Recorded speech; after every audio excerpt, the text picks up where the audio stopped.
Agar O'zbekiston terma jamoasi Qirg'izistonni Toshkentda mag'lub eta olmasa yoki qanaqadir sabablar bilan durang o'ynab qo'ysa, tan olish kerak, Timur Kapadzega katta tanqid toshlari otiladi.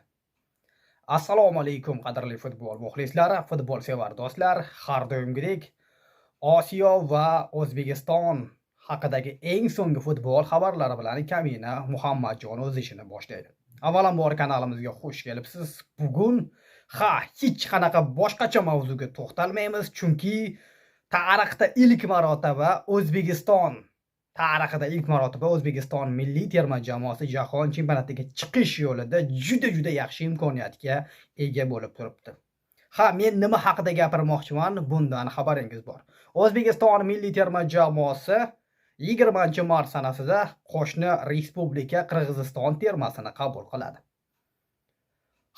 Bir tomondan o'ylab qaraganda allaqachon O'zbekiston milliy terma jamoasi jahon chempionati yo'llanmasini qo'lga kiritib bo'lgandek taassurot uyg'otmoqda.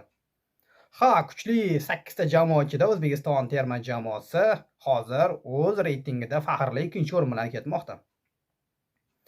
Lekin bizni 20-mart sanasida yanada ko'proq ochko yig'ishimiz uchun Qirg'iziston terma jamoasi Toshkentga keladi. Qirg'iziston terma jamoasi bilan biz 2024-yil 10-sentyabr sanasida aynan Bishkekda o'ynagan edik. Ushbu o'yinda vakillarimiz 2-3 hisobida Qirg'iz termasini mag'lub etishgan.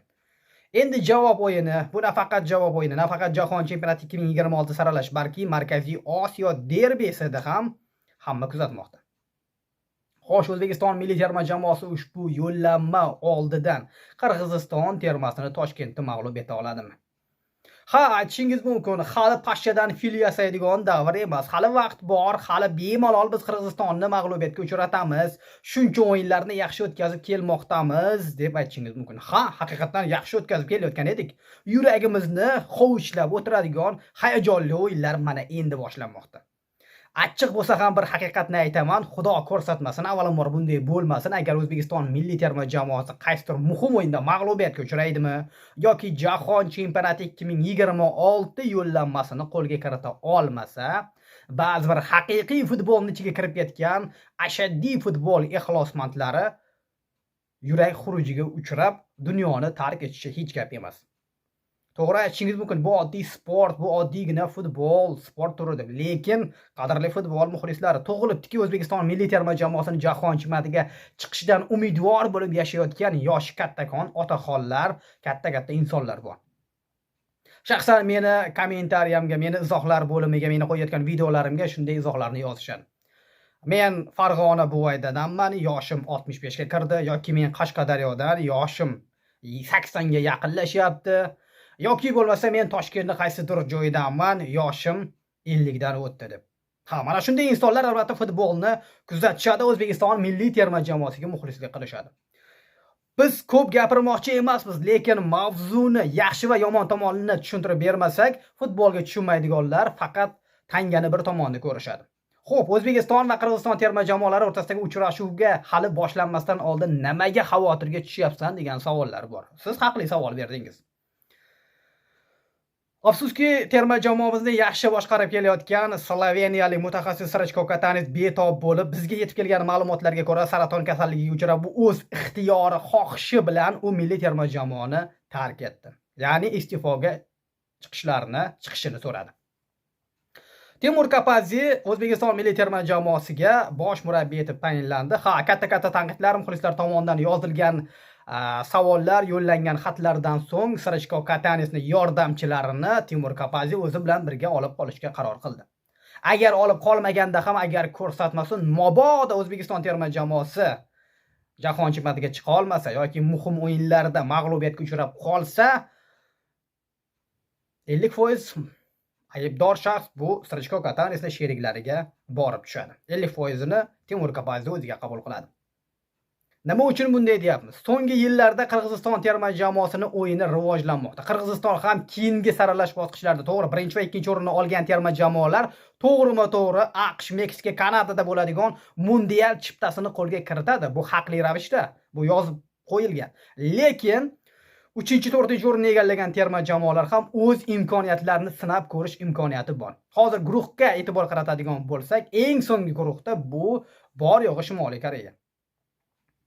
Hozirda Eron, O'zbekiston, Birlashgan Arab Amirligi, Qatar, Qirg'iziston va Shimoliy Koreya. 6 ta jamoa ichida Shimoliy Koreya so'nggi o'rinda, 5-o'rinda Qirg'iziston termasi ketmoqda.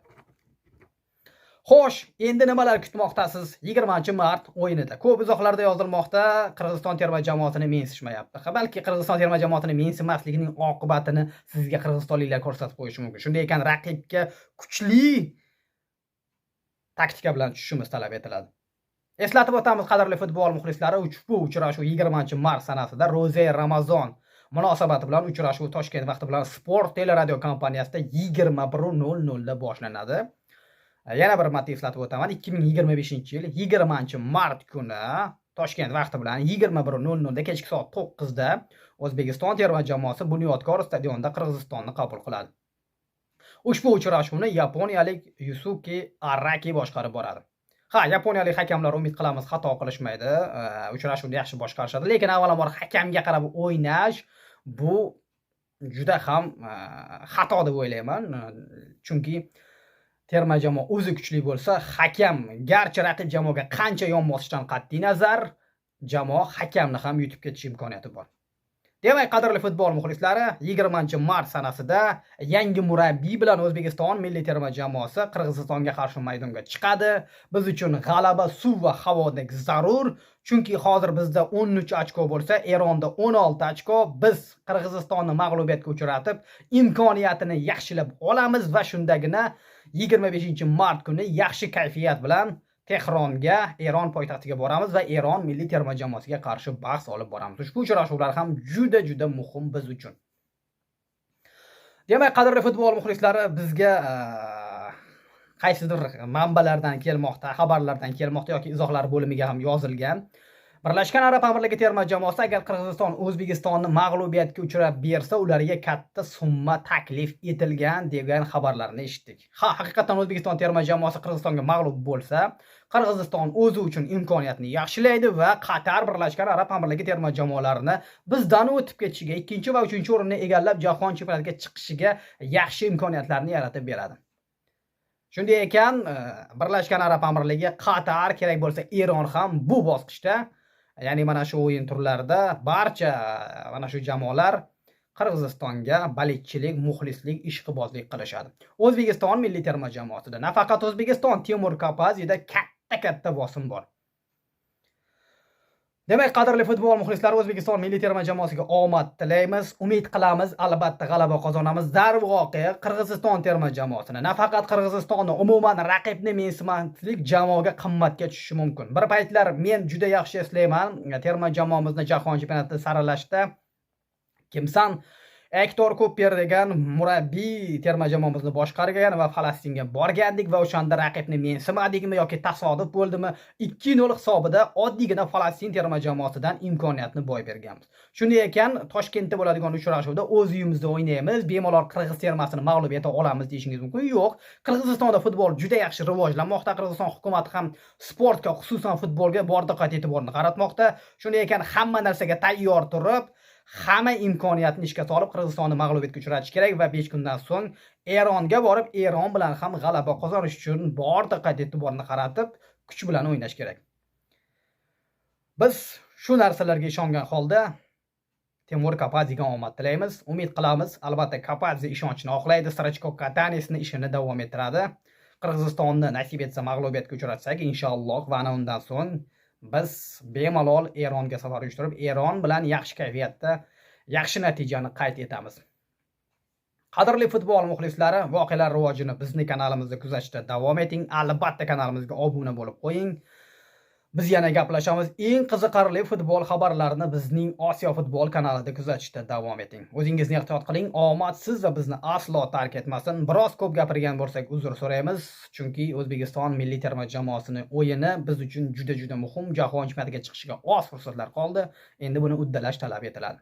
O'zingizni ehtiyot qiling. Yaxshi kunlarda, g'alabali kunlarda diydor ko'rishish barchamizga nasib etsin. Omad siz va bizni aslo tark etmasin.